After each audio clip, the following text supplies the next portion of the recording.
Welcome to Tenor Tech, where I solve the problems you didn't even know you had. You begin by defining exactly what you need the assistant to do and why.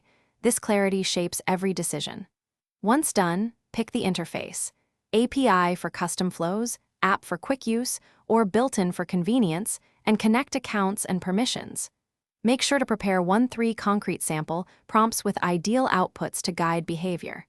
These samples become your initial training signals and test cases. Start interacting immediately with short trials to validate the connection and adjust permissions as needed. Now you construct workflows that map inputs to outputs and tune them iteratively. Begin by modularizing prompts into clear instruction, relevant context, and 1-2 examples so the assistant knows format and tone. Once done, implement small chains, preprocess input, call the model, validate outputs, and add fallbacks for unclear queries.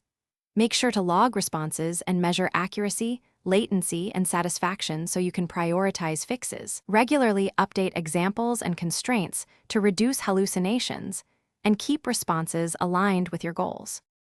Finish by deploying in stages. Pilot with a small group, then scale and automate repeatable steps.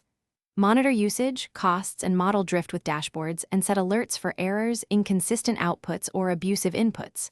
If things go wrong, first reset the assistant's context and retry the last request. If problems persist, tighten prompt constraints, add validation rules, or revert to a trusted fallback response. Finally, schedule periodic reviews to retrain examples and update permissions so performance stays reliable and secure. Thanks for watching. Subscribe to keep your life in tune.